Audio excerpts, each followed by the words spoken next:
Doom, doom, doom, doom, doom. Y'all don't even, the young kids don't even know about that little intro to this shit. Never mind, bro. I had to take it old school on y'all, yo. Just look up Lenny Williams, bro. Y'all know who it is. Anyways, I sound fucking 74. Let me remove that shit from my life. Anyways, we are back again with an impromptu episode of No Cooldown, man. We had a lot of stuff during the week, but we here, man. Had to get one in before the weekend. WenEazy, my good gentleman, my leash. How are you doing today? I'm doing pretty well, just like running around like a chicken without a head. But you know, we On we me, move, we move. literally, bro. Now move aimlessly, possibly sometimes. Cool, but Absolutely. it's there. But we're doing our damn thing. It's been a very long week, man. I'm kind of tired. I can't even lie, but there's too much news to be just settled down in one place. You know what I'm saying, on the floor, defeated and whatnot. So we got to make it happen. So yeah, a lot of stuff going on this week. Actually, more stuff than I expected. So there's a lot more like fun, smaller stories than I've seen. But yeah, man, there's some stuff to be had, some conversation to be had, and we here to talk about it damn well. So you ready to go? Absolutely. All right, man. Let's warm up. Let's get the legs warm. So first and foremost, I got a couple stories here. The first one is pretty interesting surrounding FaZe Clan. Now, as FaZe Clan becomes an officially traded public company in the first half of this year, the company announced a new slate of executives as part of their board of directors, and it included Stephanie McMahon from WWE. So I was like, this is kind of a twofold thing. I was like, when is somebody gonna get Stone Cold Stunnered? And like on the second half of like, yo, how big is FaZe getting? I didn't even know they were doing their IPO this year. Like, I didn't know they were like dropping like into public stocks. Yeah, it's very interesting because like WWE in and of itself is like an entertainment giant now that started off as something small. So them investing in things like esports or just FaZe Clan in general, it's really good to see because it kind of like reminds them like we haven't forgotten our roots, because wrestling when it first started out wasn't something that I want to say was, it took a Wait, while for it to grow to the size that it did. I will be honest. I don't think they're. Wait, no, wait. I think it's just her as a person. I don't think this has anything to do with WWE. I thought it was funny that she was there. No, but what I'm saying is like, as somebody who is like, hey, I am a part of the wrestling family, like I see Oh the yeah, vision yeah, kind of yeah. thing. Oh That's no, what I'm no, saying. It's yeah, not you're not like wrong. You're not wrong there. Okay, I see what you're saying. Yeah, no, yeah, I like fully agree. that's kind of cool. And then they've been leaning heavy into like they didn't shut it down at this point. The up down stuff with what's the name, Austin Creed and stuff. Like they're still kind of doing it on different formats where people move companies and whatnot, but they didn't shut it down. You know what I'm saying? They were shutting down people's Twitch streams, a lot of wrestlers Twitch Yeah, streams and shit like that, but they didn't shut that down. So I feel like if it garners enough like uh positive success without stepping on too many toes, is cool for them. But I know they've been starting to see the value, right? No wonder they would spend so much on on 2K22 and the games and whatnot. But yeah. I thought it was just hilarious that she was part of the board of directors. I was like, what the fuck? Like, dog, aren't you supposed to be running from Hunter Hearst Helms in your house, bro? He got a sledgehammer on you, bro. What's going down, fam? But that's only half the story. I'm just like, yo, bro, like games and gaming companies are actually gonna get ridiculously huge in the next few years, bro. Like I don't think we peep how fast this is hitting us. Like 10 years ago, I was watching a FaZe Clan video. I was watching compilations of motherfuckers in Corey on MW2 hit like collaterals and whatnot, listening to what's the name, that one song from Nightcrawler or whatever, or Drive. I can't remember I think it was called Nightcrawler.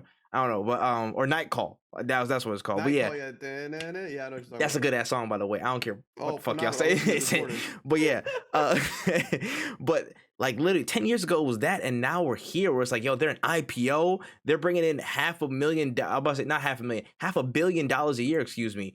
Actually, no, wait, no, I lied. It was like 50 something million dollars a year. I could be wrong, but it was like 50 something mil.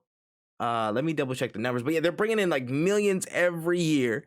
Their revenue is only increasing from time, like, you know what I'm saying, from time over time. 53 million in 2021. Thank you very much.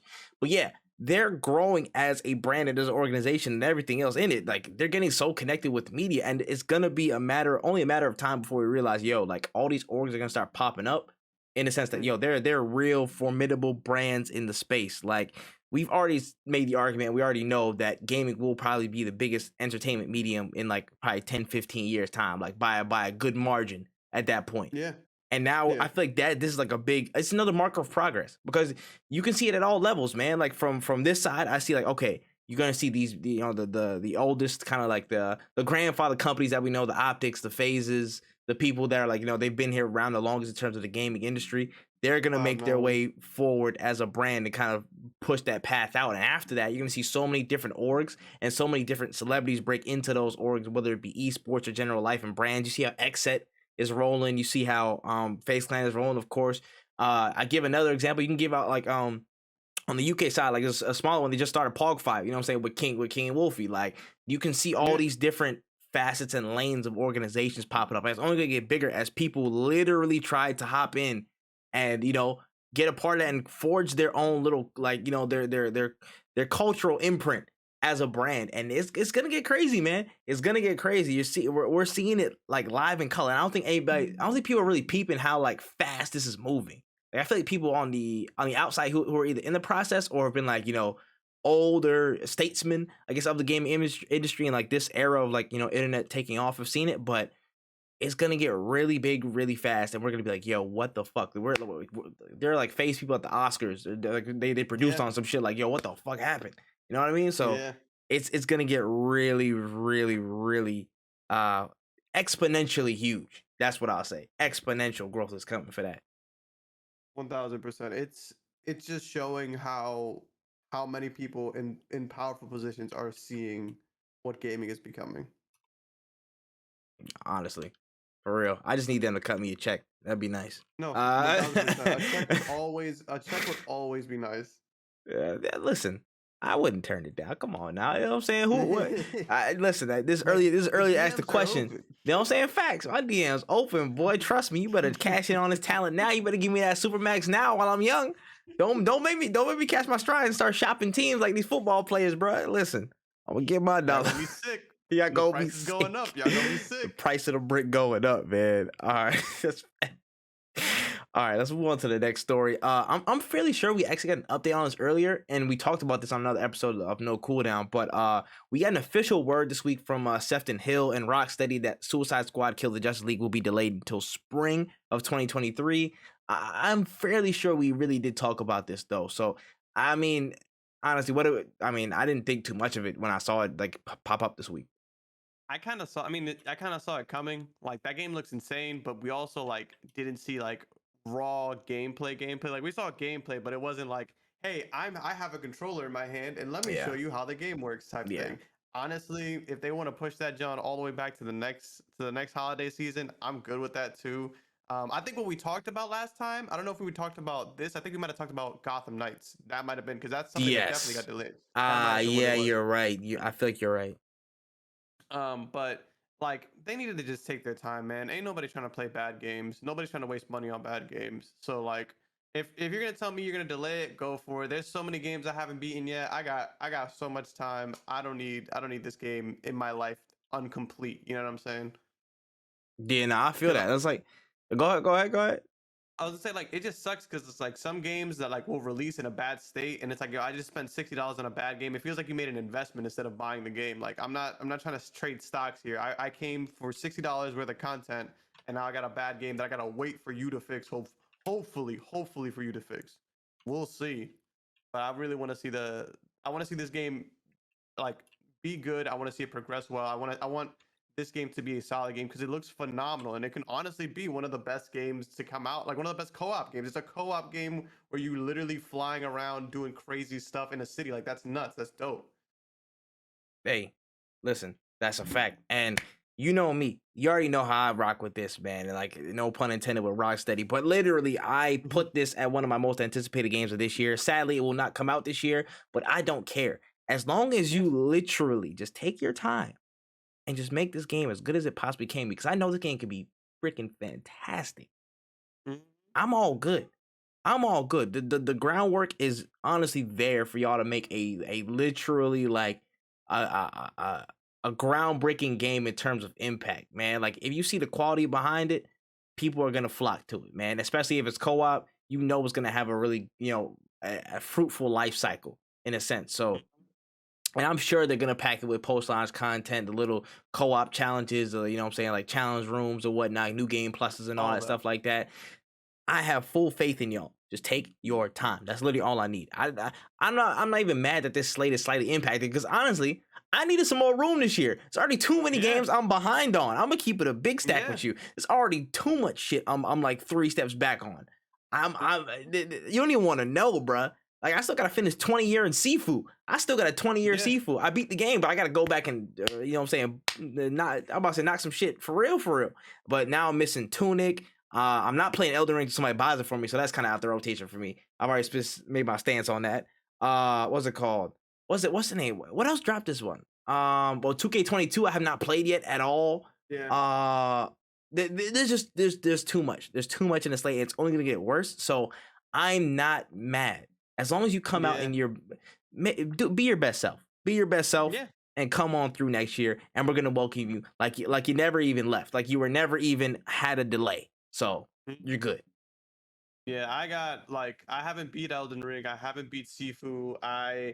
Kirby comes out tomorrow. Oh yeah, and Kirby. Like there's so much. I wanted to play Dying Light, but that's on the back burner for a Dying while Light because I can't 2. even. Like, Dying Light Damn. 2 came out. Tunic is out, and I want to play that. There's so many games. We just don't got enough time for it anymore. So if Too you're many, gonna bro. delay your game, please, bro, take your time off. It's like when they schedule too many people at work. Like we have too many heads in the kitchen right now. Facts. Some of y'all gotta go home. Yeah, I'm gonna need you to go home. Like, huh? Oh, hey, listen. Y'all be easy though, for real. It's Yeah, like, listen. exactly. Take your time. I'm gonna do what I can, but you know what I'm saying. Like, y'all be great. Y'all just be great. I'll be over there. That's facts, man. That's facts. All right, on to the next one. So, based on all the official reports and the actual announcement, the DOGG will be in Call of Duty. And when I hate you for writing this joke, I really do. Oh man, that's amazing. So he will be released in Call of Duty Mobile first on April 1st, and then later on Warzone and Vanguard on April 19th. So, I mean, will you be doing hot drizzles with Snoop, or is it not enough for you to play Call of Duty? Again, I hate you for making that joke. Hey, I had to. I was like, I couldn't even control myself. My hands just did it on its own. I think snooping in Call of Duty is sick. He was an announcer in Yeah, he was Black a voice, Ops, wasn't he? Yeah, he was a voice. Black Ops 2. But I'm excited for it, but I don't think I'm gonna like. If anything, I'll download Call of Duty Mobile before I download regular Call of Duty because it's just the size is just too big. It's 100, like it's almost like 300 gigabytes. I can't. I love Snoop, but I don't not enough to like install an entire new hard drive for one game. You know.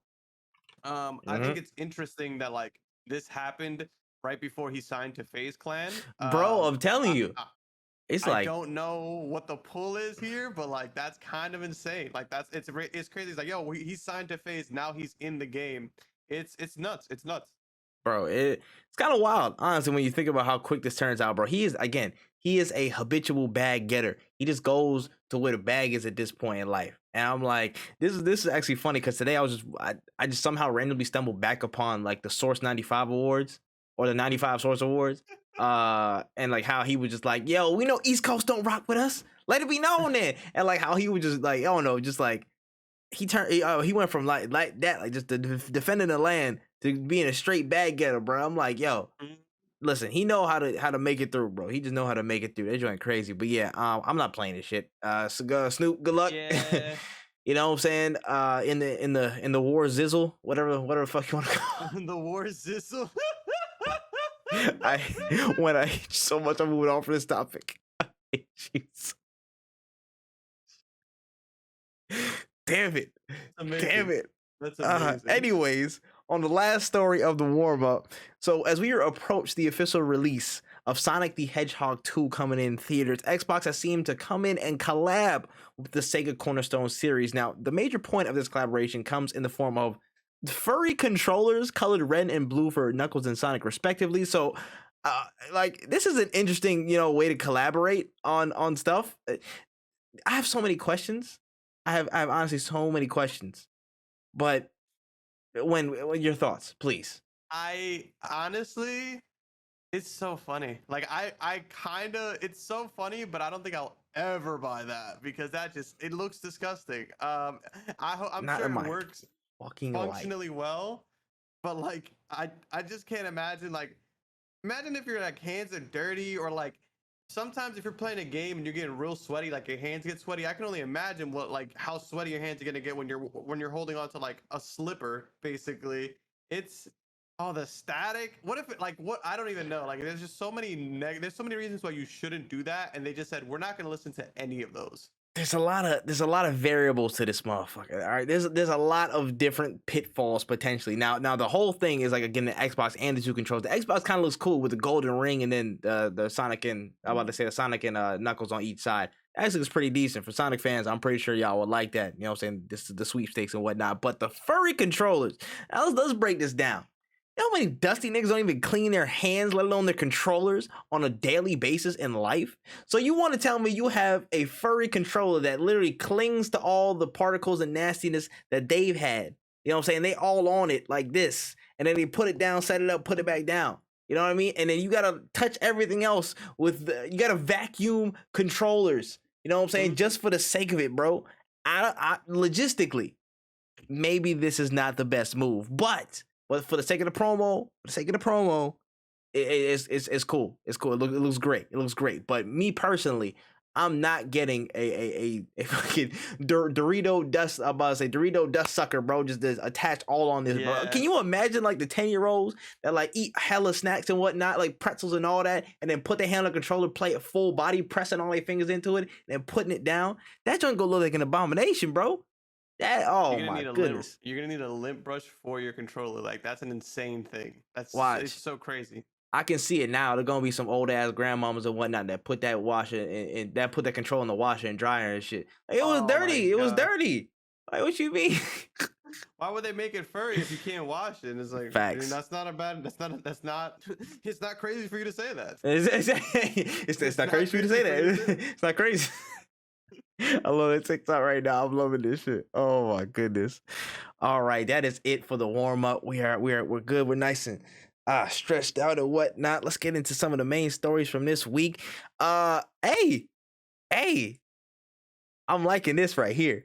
So Fortnite apparently dropped the fort for a week, and people have been going crazy. They've been losing their damn minds. So this past week, Fortnite has officially disabled building, and it's been met with a lot of great reception, you know what I'm saying, from a lot of new people, from the casuals, and especially the old heads. You know what I'm saying? We've been coming out the woodworks, and I do say we because I have not touched this game for how many years now. So we're coming out the woodworks, and you know what I'm saying, we're enjoying it. And according to the files in the game, no build mode will stick around actually once building even comes back in the coming seasons or updates that are yet to approach. So no build mode, we good? Yeah, I actually was literally playing this before we started this, like the podcast. It's so much fun, and it is super accessible. Like it's just like the concept of it. The thing about Fortnite is it's really a well-made game at the end of the day. But the thing that really scares a lot of people away is the simple fact that like I don't want to build, like I don't want to put all that work into like doing Kxngviii, and it's because the community. And it's not their fault. It's not the fault of the community for wanting to be good at the game. That they kind of increased the skill floor because everybody started to build. Everybody knows how to build. Everybody knows how to edit. Once turbo building came out, like things just went wild. And I can't be mad at the Fortnite community for wanting to be good at the game that they play. But it's also like I just didn't want to get into that. I didn't want to learn how to do crank the 90s, do the edits, all that. Like I'm good. I'm off that. So like seeing the no build mode, which is something that a lot of people have been asking for a while now, drop it and showing how many people, because there's so many people who are playing Fortnite right now that literally never touched it, never picked it up, who are like, you know what? I did like those Naruto skins that they dropped or whatever, or I did like the cool dances that they have. Maybe I'm gonna try it out. I'm gonna see what's good. It's cool. Like I'm playing it now. I know a lot of people have downloaded it, but everybody says the same thing. Is like, once building comes back, I'm just gonna delete it. So hopefully they learn, because this is I think once they see the numbers and how it got boosted, I would love to see the analytics on that. I would love to see how many more people are playing Fortnite right now. Yeah, that'd be an interesting take. I know for me personally, I have not been able to touch it yet. It has been downloaded though. It's downloaded, it's sitting there, and it's waiting, which is as much as I can say for Fortnite as I have in the past like 2 to 4 years, honestly. Like I can go back in my Snapchat memories and look at the last time I played Fortnite like consistently, which is Yeah. at least a few years ago. But Yeah. for me, I feel like I know I have a vivid, possibly vivid memory, or it's like a deja vu type situation where I was on the podcast. We were here and we were talking about, yo, listen, if Fortnite comes out with a no build mode, I'm gonna download that right now, like for real. And Yeah. by damn it, they did it. Shit, I mean, what we gonna say? And I'm like, listen, all the quality of life, changes that they made, the swimming, the vaulting, you know what I'm saying, the little Cars. the cars, vehicles, you know what I'm saying, the new looks to all the heal. I didn't even know that they made like, you know what I'm saying, like I haven't been that up to date where I'm seeing, okay, like the little like like the little chug potions and stuff like that. You Yeah. actually drink out them joints, and it's not like super mechanical anymore. Like this actual Yeah. animation of the water falling out, like or the liquid. I'm like, Yeah. bro, one, I'm old as hell because I remember when it wasn't even that. You just straight square animation. You know what I'm saying? You took that was it. Yeah. One and two, once all that's there without the building, I feel like it's a lot less stressful for me Yeah. because of the look of the game, the feel of the game. There's so many options for traversability and whatnot. Doing all that without the building, without the need for motherfuckers to put up HDTV high rise buildings immediately when they hear one shot, that's great. That's just mwah. And I'm just loving all the all the people was like, oh man, all that building can't save you now. All y'all motherfuckers ain't got no aim, and they're just terrorizing lobbies. So that brings a Yeah. kind of a joy to my heart a little bit because I was like, bro, at some point I just lost the building aspect. I got lost behind the curve, and I was like, bro, I just don't care anymore, bro. People are building again. People are building monuments as soon as I even get like half a clip off. So Yeah. I was gone. But in terms of Fortnite, no building. I hope it's here to stay. I hope it's here to stay. You know what I'm saying? I would absolutely keep it in my rotation. And I'm gonna try it, but I can already tell it's all like good from what I seen people say. I seen y'all on it. I seen you, Charles, hella people on it. So I already know like, okay, there's something about this joint. So I would love for this to be a permanent fixture in Fortnite. So I can, being a part of the rotation, it's not a bad thing, bro. If I can get my mind off Apex and just mess around in Fortnite, I'm not mad. I'm not mad at it. Because one thing that we always had an issue with, at least for me, is that Apex is it's a fun game, but Apex can get super stressful. The difference between Fortnite and Apex is that in Apex you're trying to get into fights, you're trying to do X, Y, Z. But in Fortnite you can genuinely have good times, but just like driving around or just, oh look, there's a camp of NPCs over there. Let's go shoot Yeah. them. Let's go do X, Y, Z. Like Yeah. there's a lot of extra shit in the Mm-hmm. game that you can do to have fun. And on top of that, you can have up to 4 people. You can have up to 16 player lobbies and play like 50v50 modes. Mm-hmm. Like you can have bigger lobbies, and that was one of the biggest things about Apex is that if it's 3 of y'all, that's it. Like y'all, that is closed down. Y'all can, even when we had control, like you couldn't squad up with more than like 3 people because like Which is they dumb. wouldn't let you, which is dumb, which is super dumb because it's like we wanted a game mode where you have such a big community, yet you won't let like the people who have a lot of friends on Apex get together and play games. But that's something that Fortnite allows you to do, is like y'all can get together, y'all can get in a voice chat, and y'all can like you can just have fun with your friends. And that's I hope that we keep no build mode, because honestly I just don't see why they would take it out. It seems like a good idea, even if it's just a mode, you know. Yep. And not to mention custom lobbies. They have custom lobbies. Which is something that isn't as widespread in other you know what I'm saying, battle royale games. I don't want to point the finger, but Apex is on the other side of this. You know what I'm saying? I don't want to, Like, you know, me? yeah, I don't want I don't have custom lobbies. I don't want to cast blame on nobody, but like again, just the level of accessibility for people to create different moments. So that is also a big thing. So if this mode stays and people are rocking with it, and it's back in the rotation for a lot of different old heads and casuals who are just coming back and don't want to get fussed with the building stuff, Fortnite could really be back in the groove, man. Like, not that it ever was out of a groove, but for a lot of people, especially some like maybe the old people and people who weren't addicted to the series like that, in terms of like getting with the building, it could be good. It could be a good move. So I'm seeing good things in Fortnite's future. I'm seeing good things, man. They dropping a movie. 1000%. They dropping no build mode. They got the Rock in this joint, Rock Bottom and Cats. Hey, listen, it's not that bad. It's not that bad. It's not. It's not. Mm-hmm. I can't wait to. I hopefully they make the right decision. I 100% I hope they do, and I'm full agreement with you. Fortnite, let's hope you turn the corner. All right, let's get it pushing to the next story. Now, this is a little bit of a smaller one, but yeah, of course, although the upcoming title from Luminous and Square Enix has been delayed, we did get some new looks on some Forspoken gameplay, and specifically some of the combat that we're gonna get into later this year. Now, I'm glad that they did drop an update like this, and we can get into the general sense of kind of the content, I guess, drips in the trail over a cycle of promotion or whatnot. But it looked pretty flashy. It looked fluid. You know what I'm saying? I kind of liked it though. You know. So, but what were you thinking about it when you saw this gameplay? Honestly, I thought it was a lot. Like I was watching and I was like, this is very like bright, but it does that thing where like it's bright and then it darkens the screen because it's so Mm, bright, and it was hard to kind of follow if it makes any sense. Like I don't know if it was my monitor. I might mm, have to like just tweak some settings or something, but it seemed really fun, and it seemed like it gave you a lot of options on how to do things. I didn't know this that the team that made Final Fantasy 15 made this game. mm-hmm. It kind of explains certain things of like Yeah. the movement and the combat. The combat in 15 wasn't necessarily the best, but it also wasn't the worst. Yeah. Nah. I think they learned from it, however.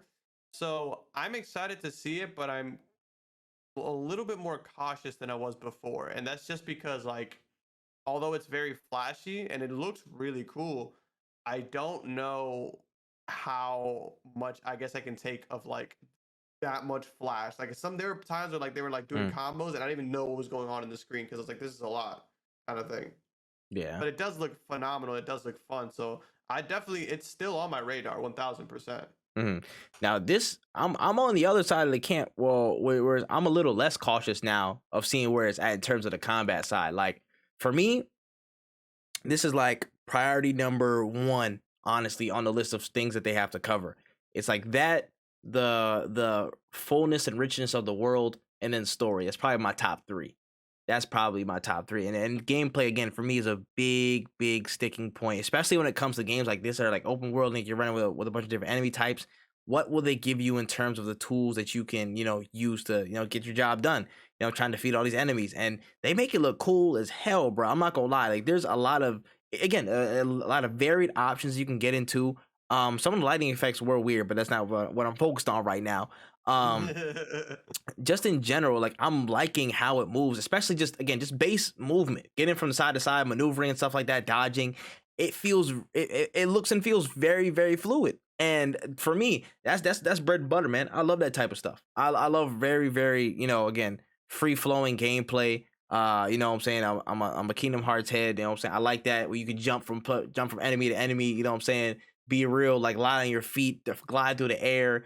I like that type of gameplay. Again, I like some of the flash. I'm hoping, again, some of it doesn't have to, completely throw the screen lighting and stuff out of whack. Maybe there's options to fix that, or Yeah. it just might be showing off the full color range or whatnot of these, It could also even have just been my monitor. Like I think Yeah. that like that's what it could have been, where I was Mhm. just like, and it's again like that's the only negative I have about the game is that it might be a little too bright, but that's Yeah. way better than the other things I've said about games. You know? Mm-hmm. Yeah, no. I'm with you. I'm with you, bro. And there was at one point in the trailer, I'm trying to come back and find it. Like you were battling a boss. I'm like, for me, that like Square Enix, I feel like for the most part, they know how to do boss battles like pretty right. They make them feel epic as hell. And Mhm. from what I'm seeing here, it looks pretty dope. And how you just maneuver around like these bosses and stuff, and like it just the visual, just the look of it, of how you're like, getting gliding through all this stuff. Like she made this whole little fire, like this fire dome that's trapping this lady in here and stuff like that. Like Yeah. it it looks pretty cool, and I think it might play up to that standard. But now it's just polishing, making sure what I'm saying, all these effects and parts of gameplay all flow together for one, and two, the spacing in the world across, what I'm saying, for you to get from place to place. It's filled with enemies, or it's filled with something that you can access. That's still Yeah. and will always be my chief concern with this game. Do we have enough to fill up that world so it's not just a brawling simulator with just skating in between it from location to location? Is there things that make us stop? Is there things that is there more enemies just kind of trotting along the way? What can you fill up across this magical land? What I'm saying? What can you fill up across Athia to make this a full experience that you get lost in? That Yeah. will always be number one. But that and gameplay, but what I'm saying, I feel like those kind of coincide though, because like, okay, you got gameplay, you want to get into it, but you got nothing to punch right now because you're doing like 5 minutes of skating. So Yeah.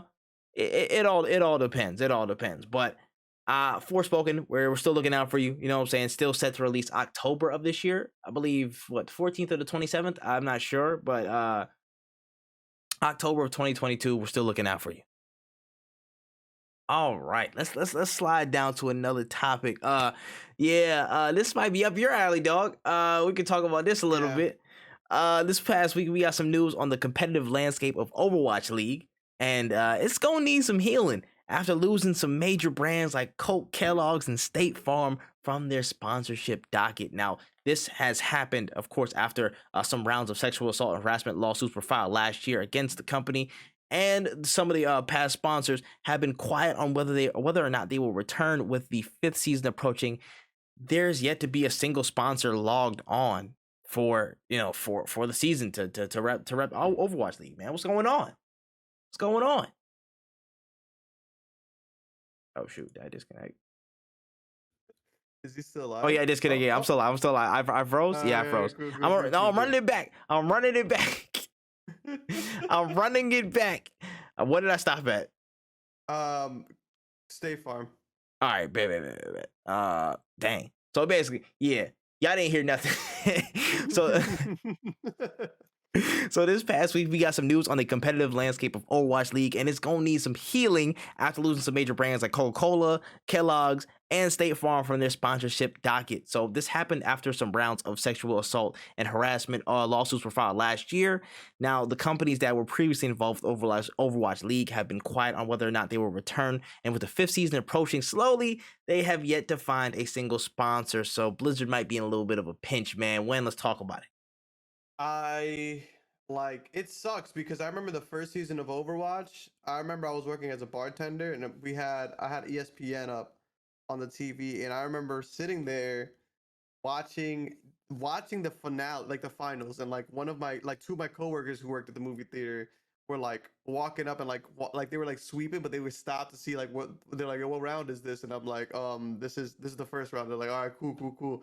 And then like it got to a point where our manager would be like, yo, young, stop, and like he's like, yo, I'm gonna make you turn the channel if you don't stop. Like, all right, my bad. It was such a movement, like, and so many people, even people who showed up to the bar. It's like this one dude was there with his girlfriend, like this super strong dude, and he was like, oh, is that the finals? The finals today? She's like, you play that? You watch it? He's like, oh, I'm just a little interested. I'm like, bro, don't lie to her. Tell her what's up. Tell her that you like this, dog. Don't try to front. You're over here watching it hard body. Like, you got a movie in like 5 minutes, but you're still don't lie. Don't lie. Don't lie to me, bro. And it was such a good moment. Even like in college, I remember I would walk into my one class, and my one friend who was there, we would talk about like we didn't talk about a lot of things, but one thing I'd be like, yo, you see the Philadelphia Fusion yesterday? And they're like, yeah. Like, it was such a cool moment. It was one of the big esports that like I felt was gonna be the one to break, like, I want to say was gonna break into mainstream. I thought I was gonna be the one to like really get people like who don't really even watch esports to be like, yo, I'm gonna check it out because it seems like very, very big. And to see it go from that to where it's at today is sad. It's crazy how Overwatch. So honestly, sometimes it feels like Overwatch was the last game Blizzard ever made, even though they made Possibly. like 1 or 2 games after that. Like it feels like really the last game they ever made because it was a movement, and ever since then it's just been quiet. Not even just a league side, but the game side. But for the league right now, I don't know where they could do. Like they lost a lot of sponsors. I think that Overwatch League could still be a thing. It would just have to be on a much smaller scale and hopefully like build the brand back up. But it's really rough when Overwatch is connected with such a dark history, you know? And it's not even a history because that didn't happen not so long ago. That's what's happening. That's right now. Yeah, exactly. For me, again, I don't know much about Overwatch League. I didn't really watch any Overwatch League like that. Probably watch like a couple of joints or just a couple of clips or whatever. Not necessarily caring too much for it, but I know how big it was in general in terms of the community and what people were clinging on to. Overwatch League was huge. Now, in terms of the league itself and just generally the company, but this is a bigger issue. But like Overwatch League specifically better hope and pray that this vote on whether Microsoft the acquisition for Blizzard is approved goes through without a hitch, honestly. Yeah. Because I feel like, again, everything is tied and connected. So for Overwatch League, they're going to be completely impacted by all the stuff that's going on for the past year. People are going to pull out. That is what it is. Their only saving grace at this point is for Microsoft to take them over and then start to reshape their brand image and basically fully absorb them under their umbrella and start to change those beats of culture to actually show that, okay, listen, we've rooted out the bullshit that's gone, and now we can get people to come around again. You know what I'm saying? Like, that's their only way out for me. Making sure this Microsoft move goes through, like, with no false errors, no potential setbacks or whatever. Because even this week, some people also said it. Some Blizzard people were like, "Yo, listen, if this move doesn't go through, our stock price is done. Our stuff is finished." So it's across the board. But specifically for Overwatch League, I'm like, this is heavily linked to, can Microsoft come in and fully, close the deal on this, make sure we got y'all, and start deploying teams to make sure, one, all the harassment and discrimination stuff has been addressed. You know what I'm saying? All the harassment, sexual assault stories has been addressed and rooted out fully.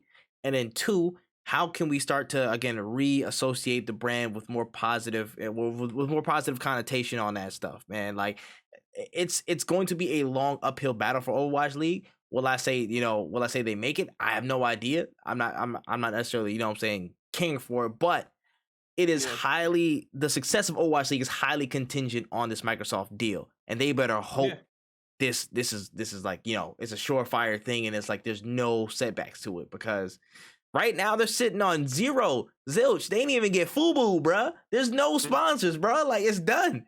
Like, nobody. They are finito. And then again, looking at where it was like from then and now, that could be an A&E documentary, bro. Like, it's kind of crazy, bro.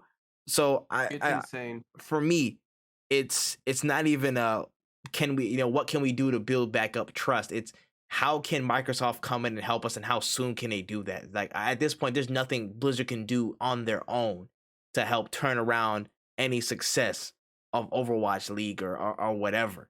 You know what I mean? So it's a tough one still, but it's not in their hands.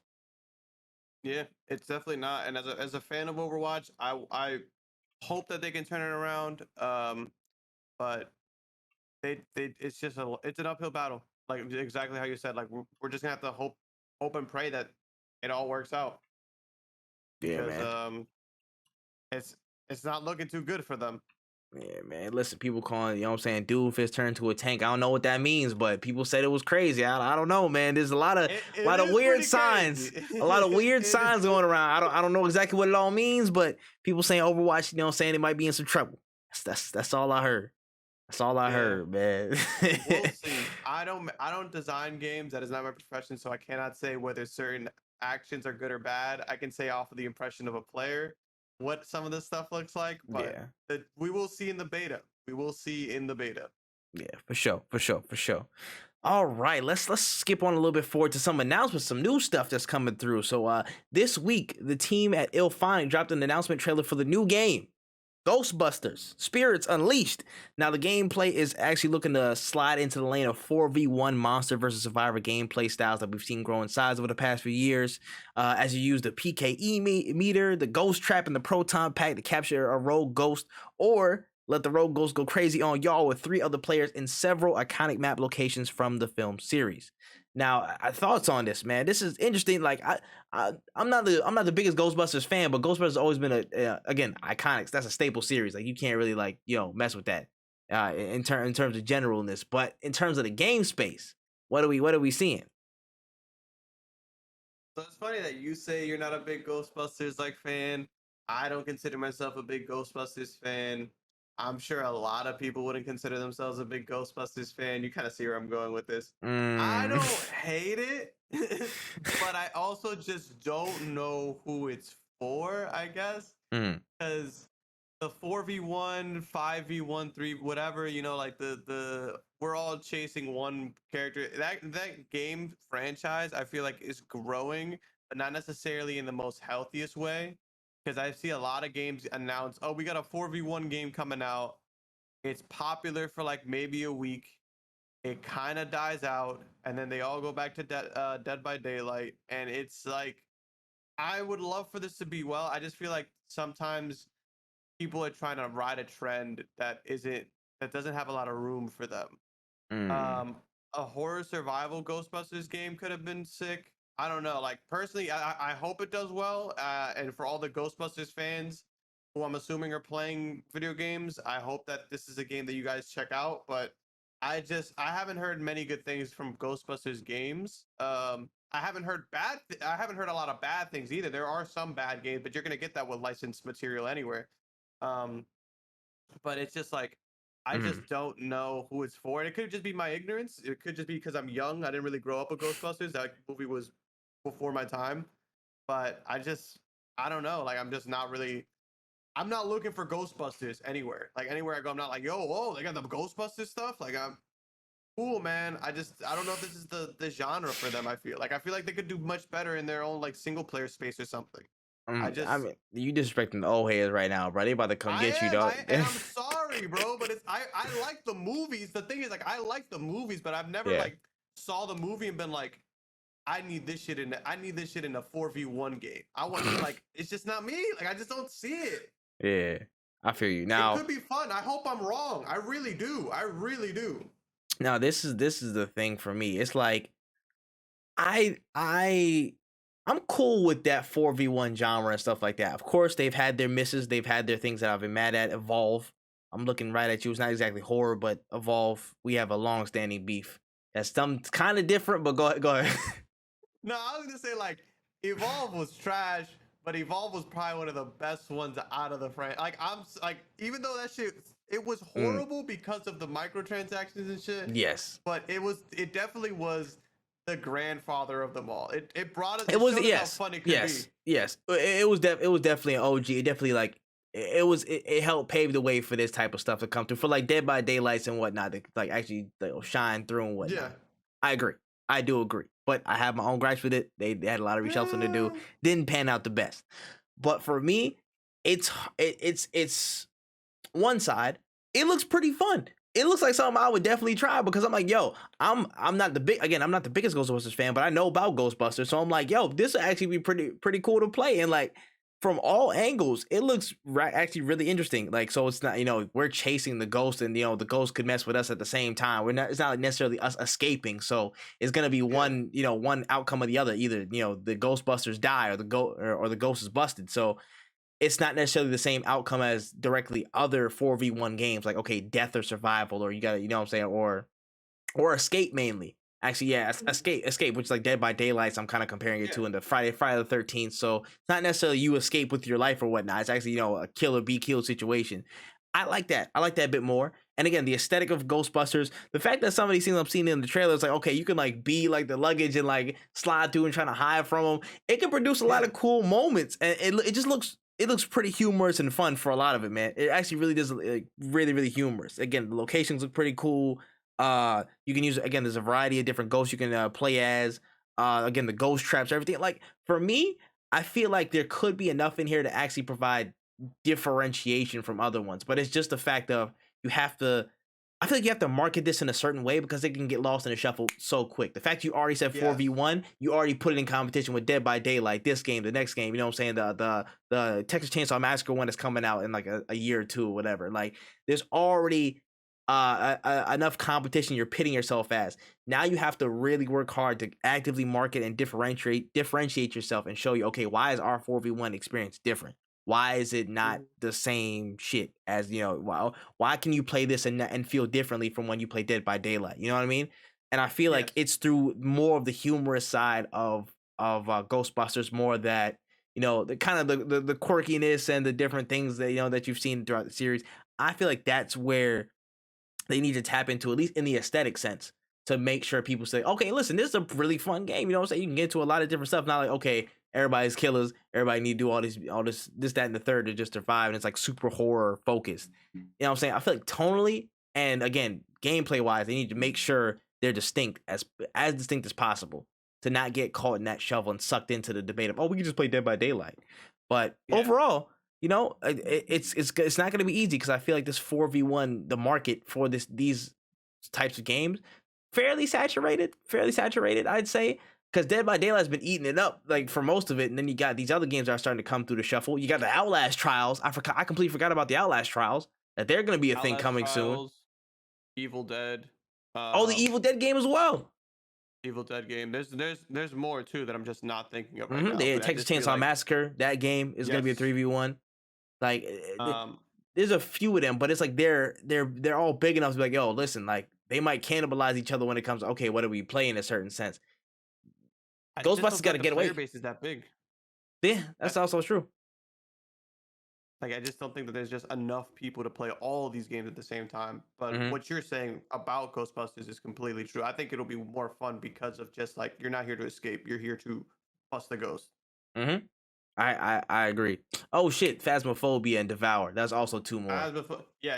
Those are Yeah, technically they're not 4v1s, but essentially yeah, basically the same thing. yeah, yeah. They're not, you know what I'm saying, but you're in that kind of that realm. You know what I mean? Like, and Yeah. again, it's easy for people to be like, "Yo, I might as well just play Phasmophobia or some shit like that." You can get the misconception, the people for, you know what I'm saying, the ability for people to, you know, misconstrue the actual, I guess, gameplay characteristics of something and automatically just kind of pile it in with something. Generalizations about games, people do that all the time, and a lot more than people, and especially developers, would like. So you got to do your utmost to make sure you're different from everybody. You know, you're as different from where you know don't want to be as possible. You got to make that crystal clear in marketing and all that stuff like that. Like, or else people gonna think they're gonna dismiss it like off rip. You can see Yeah. what one bad marketing campaign does to you. You know what I'm saying? Look at Guardians of the Galaxy. Look at that from last year. Motherfuckers love that game. I know I did. I played through it like crazy. I ain't one of the best games from last year, but the way it was marketed, you thought it was something else. And again, got misconstrued, and it ended up having disappointing sales because of that. Because the gameplay, it told the story on its own that it was good, but Yeah. you know how you frame it tells a completely different story. So Ghostbusters, you got to tread lightly, but you know what I'm saying. You got to make it. You got to make your presence known in the best possible way. You know what I'm saying? Here's hope. Facts, I man. hope that it's good because I love Evolve, and if it's something similar to that, like where I can just go in and have fun with my friends, I think it'll be a solid game. Facts. And you need to have licensed music, all that shit in there, right? There's something strange in the neighborhood. Like what? I need that. I need that. For real, for real. Oh shoot. All right. Speaking of the paranormal and the supernatural, Shark Mob actually came back earlier today to drop some details on some of the changes that they made to the upcoming vampire battle royale known as Blood Hunt. So they announced a lot of a host of quality of life updates, rather controller support, a new character in the Enforcer, an archetype progression system, and the official drop window of spring of this year. So most likely, probably in a month or two. So I mean, general thoughts. I know you was listening in for a little bit. I was listening in while I was working. What's going on, man? What's going on with Blood Hunt? I honestly I was one of the first people to write that game off. I remember when it got announced, I was like, nobody wants another battle royale game. Nobody cares. Get this shit out of my screen. And I ate the shit out of those words because the game is Mm. fun. The game is like super fun. It plays really well. Like there's just so many good things about it. It's honestly such a good like experience just to play with your friends, just running around like as vampires. The movement is fun, shooting is fun, the abilities, like it's a good game. Um, I can't wait for it to release. Just to see where it lies. I still have some reservations because the battle royale market is just still so saturated. Um, I think it has some space. It has a lot of room to grow. It's very different from most of them because of like it's kind of like in its own way, it's kind of like a third person Apex just because of Yeah, like having characters with abilities. But on top of that, you also have like customization. So like the microtransactions and things like that, it'll be there. Like I think they'll be able to make some kind of money. I hope that their battle passes and their cosmetics are because but you know what's funny is like I say like I mm-hmm. hope they're cosmetic, but you can literally customize all the characters however you want them to be. So Mm-hmm. it's a good game. Like down like it's just a good game. I can't really complain about it too much, to be honest. The only issue that I really had with that game was that balancing really. Like that there were just some guns that you actually couldn't use because they just Yep. weren't working. Shout outs to double pistols. They sucked, but Facts. they were cool as hell, but they sucked. Facts. Um and it was like there was some great moments. I mean, I know me, you, and Charles, we we love that Still. game. It's a good game. I'm really excited for this game to release. And I last year when it got announced, I thought this game, I wanted nothing to do with it, which is hilarious. Hey man, it's crazy how stuff can turn around. You would never know how these joints will turn out nowadays. So it's interesting to see. For me, I was again where I'm actually a big supporter of Blood Hunt where we had a chance to play the alpha. Again, that's one of the few games that actually got me on mouse and keyboard consistently. Like you know me, I don't be on mouse and keyboard like that. Whatever y'all want to say in the chat or comments, blah blah blah. He don't play. He on PC, but don't play mouse and keyboard. Well, whatever. Boo, tomato. This one of the few games that actually got me on mouse and keyboard, and like I was like eager to actually play it mouse and keyboard because obviously it didn't have control support at the time, but still, it was really cool just to see the whole environment. Of course, based on Vampire the Masquerade. This world's always been pretty interesting, and the quality of life updates that they're bringing in again with the archetype progression system, the new character, just a lot of the balancing stuff. They're shaping up to have a really solid, carve out of the BR space for themselves. I think they can actually have a pretty sustainable, player base as long as they consistently update stuff. And have I would say a pretty frequent slew of content updates when it comes to skins. The battle pass has to be robust for people to stay on there. At this point, it's imperative for any BR. You got to have a crazy battle pass. Stuff has to look like mad sexy. You got to do it. I'm not sure how they're gonna work with new maps or new sections of maps or map changes. That would possibly have to be kind of frequent as well. The balancing also has to be a really big thing. I know we both mentioned it. I don't know who was used the most. It's been a while since I did the alpha test. So I know for me, I use like the tracker. I use the tracker guy a lot. And just had that. I know people use gas bombs was cool. The healer with a teleport was crazy. Yeah.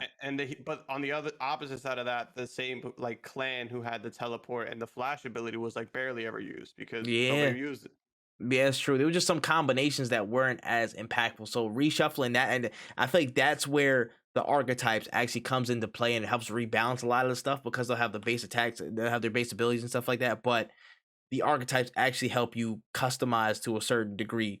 You know, I guess little things that help you get again, of course, little things that help you get an edge, but there's enough I guess specialty in certain classes where it's like, okay, there's good enough merit to them. Like I can see like, okay, at some point on the Vandal class, you can start with 50 armor and have a spare armor plate or something like that. And then you can Yeah. have a melee weapon instead of a gun on the brute class. Let me see on some other ones. On the Siren, you can reload 50% faster. So you'll have a lot of differentiation that makes everybody a bit more viable, which is again what needs to happen for a game like this. You can't just have everybody into one meta and all, and what I'm saying, kind of rolling in that way. So for me, Yeah. they've been making good strides, man. And of course, again, their official window is spring of 2022, which is probably in a couple of weeks to a month or two. And Yeah. their official, what is it called? The beta playtest or the next playtest starts tomorrow at 5 a.m. Eastern in the morning. Damn. Yeah. I will be playing that in the afternoon because my black hat's not getting up that early. I am not a vampire for real. I can look at myself in the mirror. So that time will not be for me, but I will be on there later that day. Still. So Yeah. Blood Hunt in total, man, I think it's gonna be a really solid hit, man. I think it honestly, I'm thinking of making an underrated list of games from 2022 as well because with the volume of stuff that we're getting, we have to have Yeah. again like the all-star list, the top games of the year, and underrated joints that people might be missing, and this could be on there. So I got some expectations for Blood Hunt, man. Hope it comes out well. Same. I might Kirby comes out tomorrow, so I definitely won't be on Blood Hunt in the beginning of the day, but Mhm. maybe I'll be able to carve out some time this weekend to get a few games in. Oh, for sure. Got to get some updated thoughts on it as we go. So we'll get there. We'll get there. All right. Shout out to Blood Hunt. Shout out to Shark Mob. We out there, man. Oh, let's move on a little bit, man. Got a couple stories from the trailer trove today. For those of y'all don't know, this is the segment where we cover anything entertainment, video, you know what I'm saying? Like movies, television, anime, you know what I'm saying? Comics or whatever we find out in the world. There's a lot of stuff that dropped today. So first and foremost, we got gaming adaptation news. So we learned this week that Tekken is wave dashing its way into streaming services this year with a new series entitled Tekken Bloodlines. And the series follows Jin Kazama, a fighter with demonic bloodline, as he learns the truth about his lineage and trains to fight in the King of the Iron Fist tournament. Kind of taking it a little bit back to a younger version of Jin. What are you thinking, bro? What are we thinking about this? As a Tekken fan, I am super excited about this. Honestly, I don't know why we stopped making. I think fighting games have some of the best story and lore, and I don't know why they weren't one of the first things to be adapted into like TV shows and whatnot. Yeah. Because you have so many avenues, you have so many people that you could choose from. It just doesn't make sense why like they were like. I get why they said, "Hey, let's do Last of Us." As a series, it's a great storyline. Yeah. But when I think of like you want to make a series, fighting games, because you could do just a series, you could do like 3 Anthology. episodes on one character. Yeah, you know what I'm Yeah. saying? Like you could do it, you could have just like short stories for some of the people. You could even have like long ongoing things. But Facts. I'm really excited that Tekken is coming back into the media, because there were Tekken movies, there was a lot of like Tekken Nah, stuff. they weren't Uh, they weren't in here before. We don't acknowledge those. We don't acknowledge those. Nah. But it's like I'm happy to see, it because I am super excited. I think it's gonna be super dope. Animation, it has kind of like that CGI while also being still anime feel Yeah. to it, but it still looks really good because it's a 3D fighter. So like it being 3D isn't gonna fuck. I think it fits with the theme. And Mhm. like in the trailer, you get to see like people like King. Yep. You saw Leroy, who's in Tekken 7. He's a Mhm. new character and he's in there. Paul Feet, like there's so many people that are gonna be in it, and I just can't wait to see like the Tekken characters outside of like the online dude who knows way more than me trashing me. Like I can't wait to see these people actually fighting, you know? Yep. 100%. 100%. Now for me, my only focus is on the art style and what the presentation's gonna be like. And I'm glad that they're doing it in an animated style. Please, if there's stories, Mm-hmm. certain things like this, they deserve animation. They deserve full-fledged animation. I want no live action around this. I want the full Yeah. impact of just, the full freedom and breadth that you can actually get in animation styles like this. So if y'all haven't seen the trailer, please go watch it. Like it was honestly really, really interesting. I'm ready to see Heihachi be a menace again. Like Oh my it's god. it looks really good, and I just wish that we got a lot more into this bag of adaptation. Like you've already seen, like there's an animated Mortal Kombat film that did, like, what was it, Yeah. last year or the year before, something Two like of them. that. Yeah, and There's so two. Yeah. those were so good. Yeah. And jumping into that bag for a lot more of these game series, I feel like would be the best route forward. You don't need to live action everything, but if you put it in animation No. style, that gives a lot more potential for greatness, in my opinion. You know what I'm saying? For Yeah. a lot of these series. 'Cause some things You have just more don't space. make sense in a live action format, but animated, there's a lot more room to grow. There's a lot more room. You see how animation has done a lot of series very, very well. Over the Yeah. past 2 years. There was a new series that dropped for what's it called? I think it was The Boys. It's like an animated series for The Boys. That was Yeah. like Yeah. it Yeah. dropped on Amazon Prime Video. People were loving it. People are loving it right now. I was like, Yeah. yo, you don't know how much good that can do. So for a lot of studios and such out there, please look into animation. Just you don't gotta hire, you know what I'm saying? No random ass dude from Arkansas to be your main character, to be your Jin Kazama. All right, let's keep it focused, man. We must stay focused. We must stay We must focused. All stay right, focused. for real, for real. But yeah, moving on to the second story of the day on the trailer trove, man. I don't know how to say this, but so it seems that the Metal Gear Solid movie might stay in hiding a little while longer. So during the premiere of Moon Knight, Oscar Isaac, who is speculated to play Solid Snake, actually told IGN that they were still searching for a story for the live action movie. Now, of course, the film was announced back in 2020. We heard some rumors and rumblings about it, but we haven't heard much since. So is this a good sign? Because I don't know. It's crazy to like, for a Metal Gear Solid movie. I feel like before y'all even decided to make a Metal Gear Solid movie, you should have. The story should not be the like. That should not be a It should. problem. Yeah, that's what I'm saying. Like that's the point of Metal Gear Solid. Like that shouldn't be the problem that you guys have. And being like, oh, I got Oscar Isaac on board.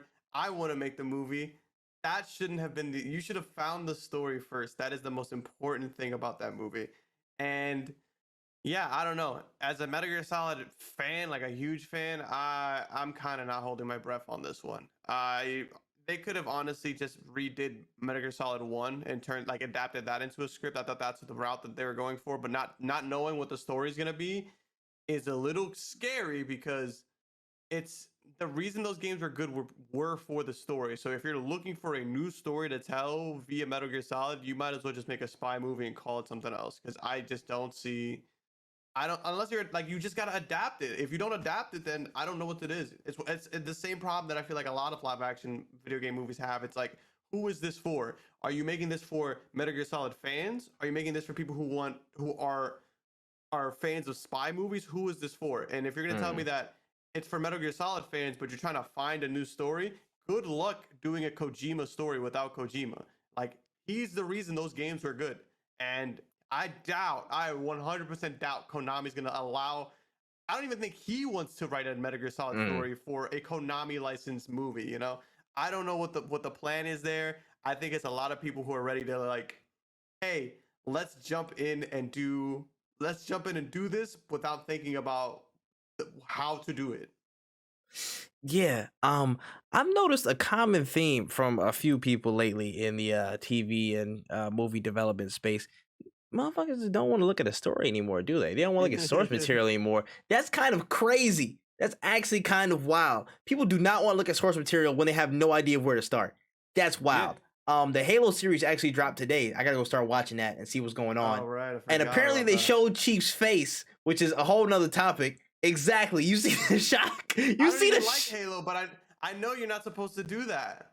I don't know anything about Halo, but I know you're Now, not I'm supposed to not show his saying whether you're face. supposed to show his face or not. Well, that's up to y'all interpretation. But to me, I don't think you need to show this man's face, honestly. But, and I'm pretty sure some people were saying first episode. I gotta go confirm this, but I don't know. I don't know. But,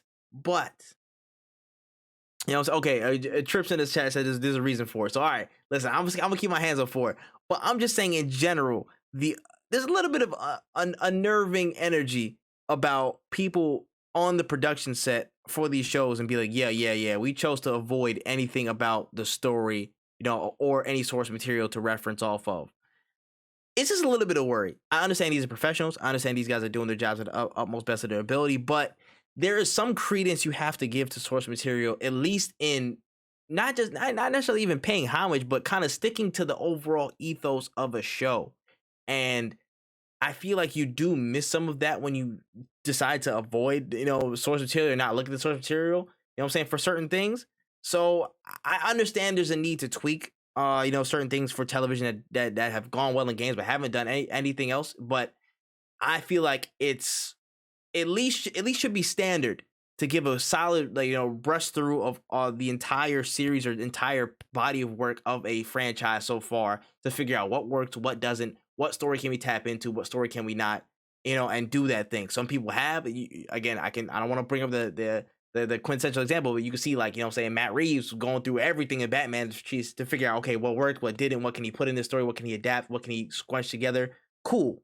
And there's some people, again, who might be avoiding that type of process. So I don't know, you know, I don't know how it might be well received, but for me in Metal Gear Solid, back to the point, it's slightly a little unnerving. There's a lot of story beats that you can pick up. You know what I'm saying? There's like, I haven't played all the Metal Gear Solids, but I'm pretty sure there's a lot of story points that you can actually pull from that. So, you know, I'm like, yeah, I gotta kind of just look back a little bit.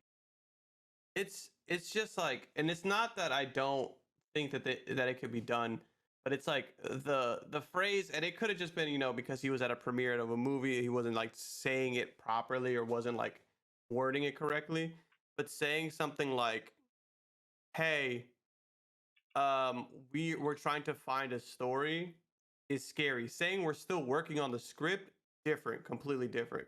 Because I know Mm. that personally, I think Metal Gear Solid 2 was something like 6-7 hours of cutscenes or something like that, of like Mhm. codex and cutscene and conversations and whatnot. Like Yeah. there's a lot of story. So to take 12 hours and scrunch it down to two is damn near impossible. You might need to just do a limited series or something. Mhm. Um, but I think it can be done, but when you say something like we're searching for a story, that's kind of scary. That's what's Yeah. the scariest part about it. It's not necessarily like, as long as you guys are like trying to stay true, but again, we haven't heard anything in 2 years. And this isn't even like, it was announced that it is going to be like it got greenlit in Mm, 2020. It got mhm. announced like the people who wanted to part in it got like we're talking about this since 2016. So this is like what 6 years in the making. Yeah, It just seems about from it's now. just yeah it's just I don't know. Mhm. It's scary. It is all it is. It's just I as a fan you can't help but be scared. Now, I want you to put on your tinfoil hat for just like 5 seconds. Now, if they were to pick any specific story or insular little arc in the Metal Gear Solid series, what would you want them to cover? What would you want them to jump in on? Not anything in its entirety, but maybe a certain event, maybe a certain little story arc or something like that. What would you want them to cover? For a movie, it's tough because a movie needs a beginning and an end. A TV series would be easier for them, Mm, but for a movie, oh my god. Like I think the best starting point would be Metal Gear Solid 3, but then even then that's so long. There's so mm, much. It's so dense. Um and there's no real like Metal Gear Solid that you could just like stop halfway through because it would leave so many loose ends open. mm, I would say they would have to just start with Metal Gear Solid 1. I think Metal Gear Solid 1 is one of the Metal Gear Solid game that you can cut a lot of stuff out of and and still hold its core. Um so I think Metal Gear Solid on the PS1 for sure is where I would start it. Anything else, there's just mm. too many moving parts. But even then, if like after you do Metal Gear Solid 1, if you continue in the series, you're gonna run into problems with 2 and 3.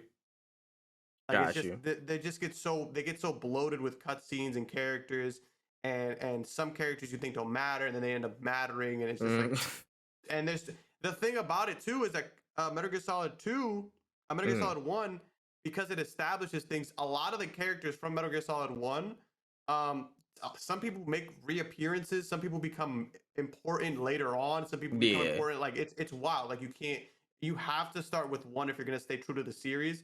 If you're not going to stay true to the series, don't do it, I guess, because I just don't They know who said I don't stop. know who could write who could Stop. beat Yeah, I'll Kojima. do You know what all I'm saying? that. How Facts. could you do it? At Unless you that point, just make a call him up spy on his series. phone, like, "Hey, yo, You how do we know, put this on a movie, bro? Come here." like, Like, yeah, eh, I feel you. and I don't think he wants to touch that series unless they sold him the rights. They were like, hey, here are the Yeah. rights.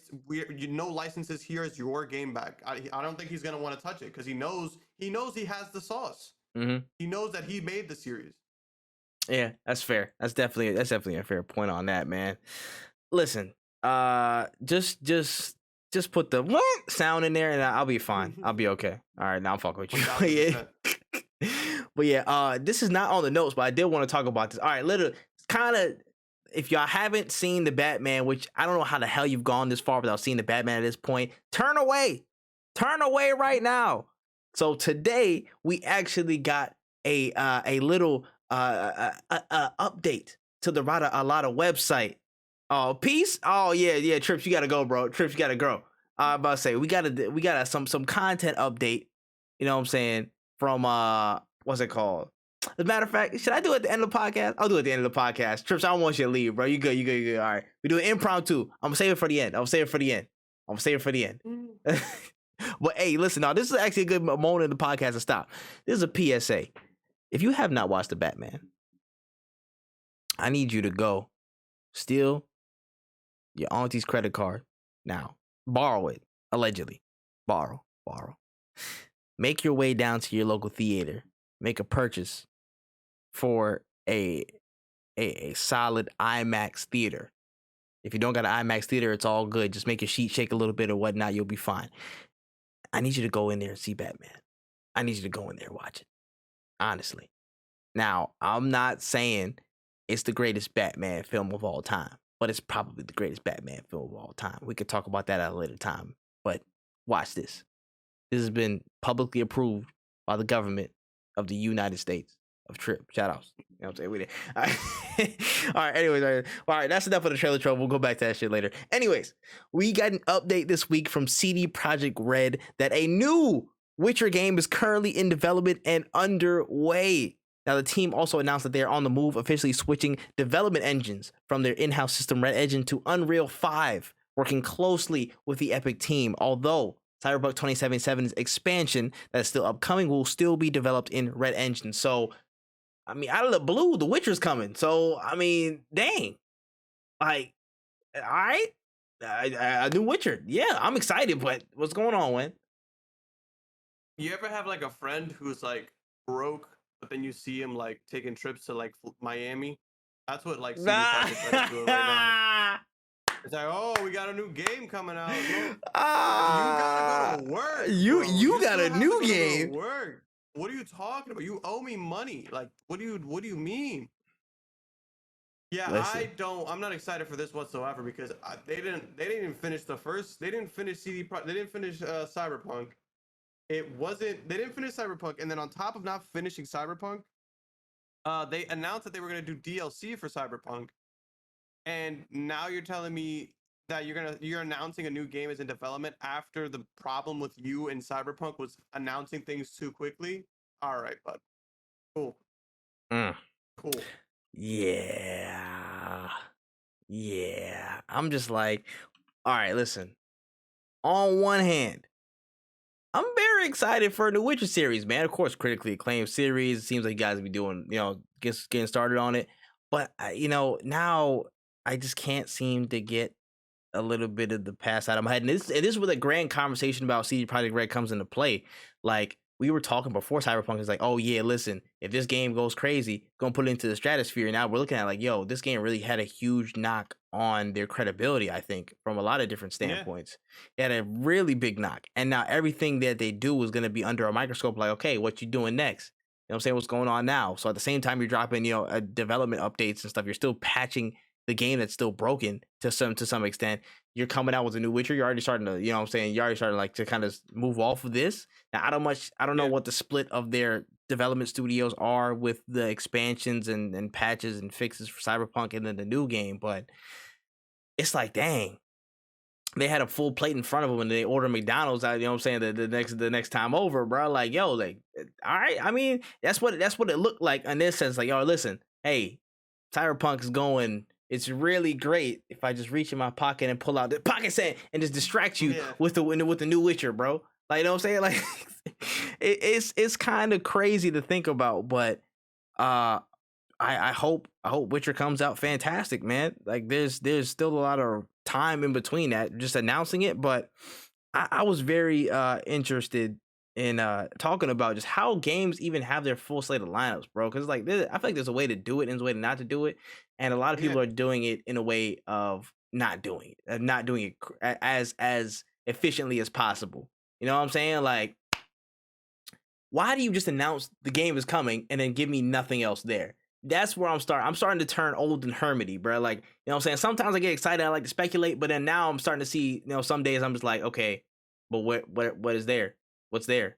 What's the gameplay?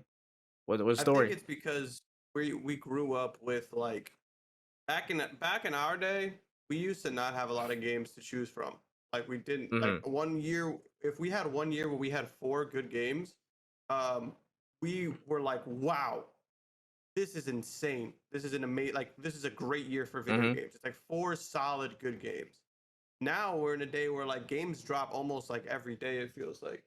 So at this point, I've gotten to the point where if you don't got something good, shut up because there's something good that I haven't played yet. I don't have time to play every single game, and especially if you're somebody asking for $60 in this economy or with gas prices this high, you're telling me that you're announcing this Witcher game that's ready. Like, bro, you made me waste $60 on a game that sucked, and you're trying to tell me that there's another game coming. I don't care if it's a Witcher game, a Mass Effect game. I don't care what franchise it falls under. If you don't have something good to show me, I don't care.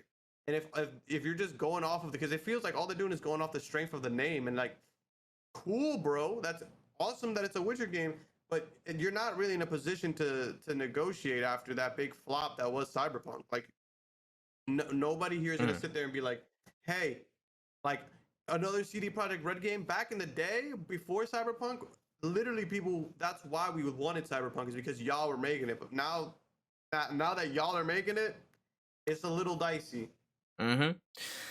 Yeah, I'm just like, dang, bro, you can't just flash something new in our face when you got the old joint right there in the other hand. Like we can just like look at both of them at the same time. For me, it's just a little bit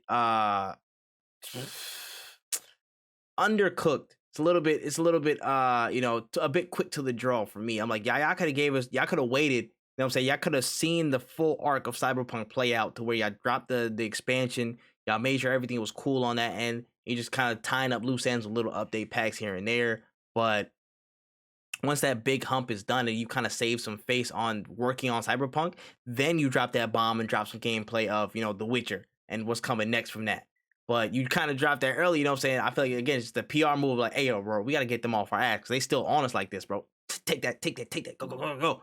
And they're just kind of running with it on that sense. So on one hand, I'm excited because it's The Witcher, bro. It's a great series. But at the same time, I'm not necessarily fooled by them dropping it at this time because, okay, you still haven't fixed Cyberpunk yet. Like, I'm still not playing it yet. See, I have enough adequate fixes for me because I'm like, I want my PC to blue screen. I'm scared to death, bro. I can't have that. I can't afford that. Yeah.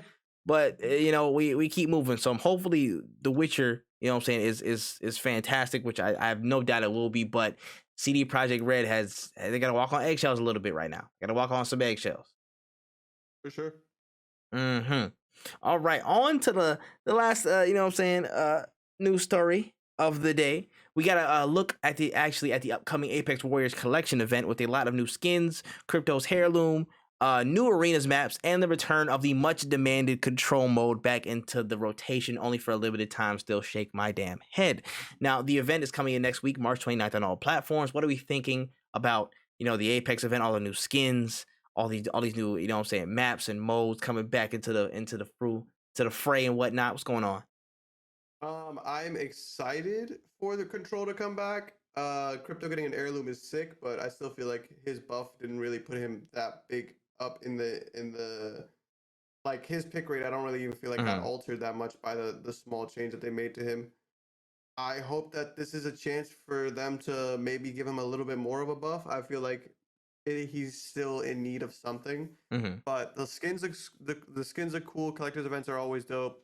Happy that he's getting his heirloom because he was I think Revenant Revenant. Yep. So many other people got heirlooms before he Got the did. site, yep. And it's just like it kind of feel bad for him, but at the same time, with a pick rate that low, I can't blame Respawn for being like, yo, let's give it to the characters people actually play. But I can blame Respawn for making him not playable or not making him not viable. Yeah. So I'm happy he's getting some love. I hope he gets a little bit more love, but I'm excited for Control to come back because I want to jump back into some Apex.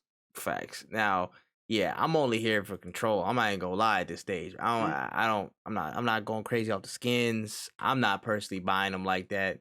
Heirlooms. I don't even play Crypto like that. I'm sorry. Yeah. I'm pretty sure he's great, or not that great because of the pick rate, but to the way he looks and all stuff. The heirloom actually looks really cool though. I'm not gonna lie. It's like different configurations and stuff like that. Like it actually looked really, really cool. But I'm not playing it. So Control. Let's stop beating around the bush and make this a permanent fixture, please. Let's stop playing, bro. Just make it a permanent mode. Just put arenas to LTMs and make Control permanent, man. I'm tired of seeing this. I'm tired of y'all dangling fruits and berries and stuff in my face. And you know what I'm saying? And not letting us have it, bro. Just let it be, man. Just let it be. Like I feel like time and time again, you know what I'm saying? There's some good things in there. And then sometimes they're just taken out of the rotation for no reason. It's like, okay, that was kind of unnecessary because everybody's rocking with it like off the rip. Like you would probably, I feel like you'd be a bit more receptive to it. Like again, if you've seen, oh, everybody's loving it, we should probably keep it in there for longer. But no dice apparently. I don't know if there's something wrong with the motor on their end internally, but I hope they see at this point that it should be a permanent fixture in the Apex lineup. So come on now, we're dropping next week, so I need y'all to make sure it's like forever. Forever, ever, forever. Yes, but yeah, not too much on that. But yeah, that's pretty much it. All right, now the spoiler talk. So basically, I'm trying to get right into it. So basically, if you have not seen the Batman, please close your ears right now. Close your ears, just say la la la for like 80 million times, and then we'll get back to you in like 5 minutes. So basically, the website that was promotional for the Batman's lead up, elradaalada.com, got updated this week after Matt Reeves tweeted, a little cryptic message. I stopped what I was doing during my lunch break to go solve those riddles. It took me like a good 7 minutes, but we got them joints. I was struggling hard. Shout out to Crashbox. The Riddle Snake getting me prepared for those moments. And when we opened those 3 reels and we saw them, we opened a file, we got a deleted scene. A deleted scene from the Batman film itself. And we have officially gotten confirmation that the unnamed, prisoner that we possibly saw in that post-credit scene was the Joker. And we got a whole exchange between a person that was the Joker before they're the Joker, of course, and Batman as he's trying to find out more about this killer, which is the Riddler in the story. So, I mean, just thoughts on the scene and how that played into. I'm happy that it got deleted, not because the scene is bad, but just because of like the pacing for the movie. Yes. I think it's gonna be an interesting Joker. It's too early to tell what, like, it's too early to tell really what it's gonna be. Um, like it's too early to see if he's gonna be a good Joker or not, really, because I just didn't see enough. So I think it was cool. I think the change from how other Jokers have been in the past is welcome. And honestly, I just have to wait and see. I'm still skeptical about it though, because I am not a big fan of the way most Batman movies use that character as kind of like a scapegoat for like a good movie, I guess. And listen, this is the point where I'm like, all right, listen. I had some fears. I had some doubts. I'm not gonna lie, but everything this film has been showing me is like, yeah, y'all know what y'all doing. I feel like they know exactly what they're doing when it comes to this type of stuff. So, in terms of the scene itself, it was real intense and gritty, bro. It's like, yo, they're already setting up that kind of that relationship where it's like, yo, he's really his foil, and it's like, yo, he just it's like little picks and pries at Batman, like little like lines and stuff that he drops, and it's like, yo, bro, like, how'd you not notice or whatever? It's like, yo, you two got a lot more common than you think. It's like, yo, psychologically, he's like unhinged. He is fucking insane, but he feels like laser focused on Batman, hyper fixated to that he knows Batman so much that he can literally liken him to people that he sees out in the world and whatnot. I like that they're establishing that obsession very, very early. And again, only a 5-minute span. They make this link between him and Batman so known. Like I enjoyed it. I enjoyed it. So far with the take, it seems real like it's not too whimsical yet. You know what I'm saying? It's not like, okay, like far-fetched with like a Mark Hamill type thing where he's like laughing all over the place, stuff like that yet. But I like the gritty look. I like that, you know what I'm saying? Like, okay, like from what we heard from Matt Reeves, like he's literally just like the smile and everything. It's a congenital disease, so it's like he's kind of been fucked up from like from the beginning of his life. So he's been dealing with that his entire life. So it's kind of like, okay, that's kind of stuck with him, and he just looks like gritty, unhinged, serial killer. Like he looks like he will snap at any moment on anything, and it just feels really good so far. The performance of what was it, Barry Keoghan, from that scene, it looks really like in depth, bro. Like I'm just like, yo, he just seems like a perfect foil to this Batman. And as we see that Batman grow, I feel like we're gonna see him start to kind of climb up those ranks and kind of make his presence more and more felt. Now, this also answers a lot of things in terms of the film itself. The fact that we got confirmation that Joker's there, I feel like that also confirmed the fact of the Joker's following throughout the Batman. We can talk about this at a later date as well, but like, kind of the people who rock with Joker is out there in the streets and stuff. They're trying to make it, trying to make it happen and whatnot, trying to just cause chaos for no reason, trying to get, people in their Facebook groups, whatever. Also heavily agreed that this was a good cut to the movie. I'm glad this was not in the cut because it just basically told the whole film.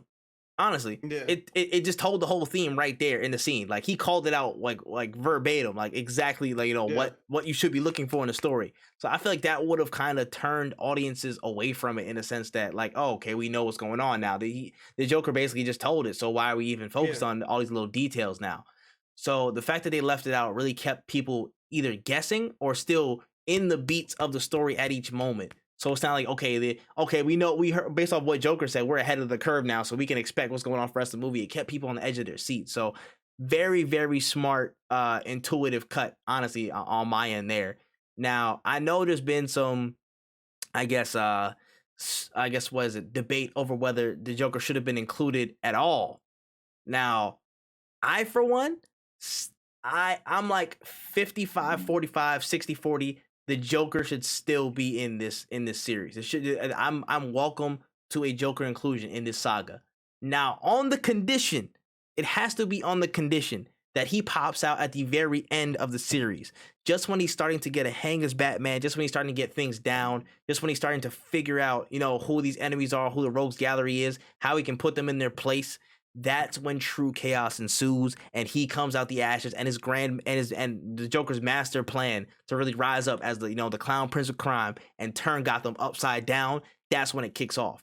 I feel like it has to be held off until then. It really has to be, because if you're trying to do a story somewhere else and deal with other parts of Gotham, maybe a Mr. Freeze, maybe a Hugo Strange, you know what I'm saying? Maybe that, you have to hold him off. Even then, I don't even think like a story about, or a Gotham with the Court of Owls and with Joker, possibly could coexist. I haven't, I'm not the most foremost comic expert or whatnot, so I can't tell you a story where both of them were present and he had to deal with both at the same time. But to me, it seems like a lot on the screen to deal with the, a Talon and then deal with the court, and dealing with the Joker at the same exact time. I feel like those are two equivalent forces in terms of plot and driving, in terms of the Batman's development and what he has to deal with in the city, that it's kind of like town's not big enough for the both of us. So I'm okay with the Joker being in there, but he has to be saved for the end of the series. Keep him locked away at Arkham, just plotting and planning until he meets Harley and Quinzel in Arkham. You know what I'm saying? Keep him locked away. Keep him in the back burner for nobody else to see him except for a couple cameos until it's time to drop him at the end of the series. But what do you feel about that? Should he be in there or not?